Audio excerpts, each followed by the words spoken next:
Miguel star നമുക്കറിയാം നമ്മുടെ പുതിയ പരിശീലകനായിട്ട് മാറിയിരിക്കുകയാണ്. അദ്ദേഹം എന്തായാലും എടുത്തു പറയേണ്ട ഒരു കാര്യം എന്ന് പറയുന്നത് നമ്മുടെ കാര്യം അദ്ദേഹത്തിൻ്റെ കാര്യം ഏതാണ്ടൊക്കെ ഒരുപോലെയാണ്.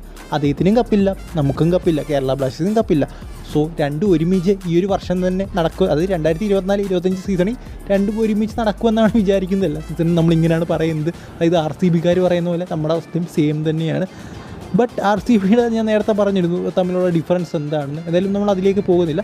എടുത്ത് പറയേണ്ട ഒരു കാര്യം എന്ന് പറയുന്നത് നമുക്കറിയാം ഡ്യൂറൻ കപ്പുണ്ട്, സൂപ്പർ കപ്പുണ്ട്, അതുപോലെ തന്നെ ISL ഷീൽഡുണ്ട്, ISL ട്രോഫി ഉണ്ട്. അങ്ങനെ 4 ട്രോഫികളുണ്ട്. സോ ഇതിൽ ഏതെങ്കിലും ഒന്ന് നേടാവുന്ന കാര്യമുള്ളൂ.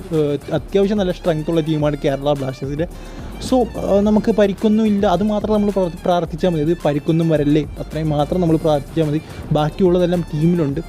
സോ 1-2 ഇന്ത്യൻ മികച്ച താരങ്ങളെ കൂടെ ആഡ് ചെയ്യണം. പറ്റുമെങ്കിൽ സന്ദേശ് ഇങ്ങനെ കൊണ്ടുവരാൻ നോക്കണം FC ഗോവയിൽ നിന്ന്. ഞാൻ വെറുതെ പറഞ്ഞാണ് സന്ദേശ് ഇങ്ങനെ കൊണ്ടുവരണം. സന്ദേശ് ഇങ്ങനെ കൊണ്ടുവന്ന് അത്രയും നല്ലതാണ് ഡിഫൻസ്. അതുപോലെ തന്നെ മഹേഷ് നോറും അതുപോലുള്ളൊരു അറ്റാക്കിംഗ് മിഡ്ഫീൽഡർ സഹലിന് പകരം മഹേഷ് നോറും ഒക്കെ വന്നു കഴിഞ്ഞാൽ നല്ലതായിരിക്കും. അല്ലെങ്കിൽ പാർത്ഥിവ് ഗൊഗോയെ കൊണ്ടുവരും, ഒരു ഇന്ത്യൻ സ്ട്രൈക്കർ. സോ വേണമെന്ന് വെച്ചാൽ കുറച്ച് പൈസ ഇറക്കി കഴിഞ്ഞാൽ ഇവർ 3 പേര് ഒരാളെ കൊണ്ടുവരാൻ സാധിക്കുമല്ലോ. സോ ആരെങ്കിലും കൊണ്ടുവന്നാൽ നല്ലതായിരുന്നു കേരള ബ്ലാസ്റ്റേഴ്സ്. ഞാനിവിടെ പറയാൻ വന്നത് അതൊന്നുമല്ല, നമ്മുടെ സ്റ്റാർ അണ്ണൻ്റെ സാലറിയാണ്. ഏതാണ്ട് 3.1 കോടി രൂപ അദ്ദേഹത്തിന് സാലറി ആയിട്ട് ലഭിക്കുമെന്നാണ് നമുക്കറിയാൻ സാധിക്കുന്നത്. അതായത് നമ്മുടെ ഇവാൻ മുക്കുമിനോവിച്ചിന് കിട്ടിയ അതേ സെയിം സാലറി തന്നെയാണ് അദ്ദേഹത്തിന് നൽകിയിരിക്കുന്നത്. സോ എനിക്കൊന്നും അത് തന്നെയായിരുന്നു തോന്നുന്നു കേരള ബ്ലാസ്റ്റേഴ്സിൻ്റെ ബഡ്ജറ്റ്. സോ ആ ഒരു ബഡ്ജറ്റ് ഇരിക്കുന്ന ഒരു മാനേജറിനെ കൊണ്ടുവരാമെന്ന് കരലോസ് വിചാരിച്ചാണ്. എന്തായാലും അത്യാവശ്യം നല്ലൊരു മാനേജറായിട്ടാണ് എനിക്ക് തോന്നുന്നത്. അതിൻ്റെ ആ ഒരു പെർഫോമൻസ് ഒക്കെ വെച്ച് നോക്കുമ്പോൾ. സോ ഒരു നല്ല ടീമിനെ കിട്ടിക്കഴിഞ്ഞാൽ ഒരു നല്ല പെർഫോമൻസ് കാഴ്ച വെക്കുമെന്ന് നമുക്ക് വിചാരിക്കാം.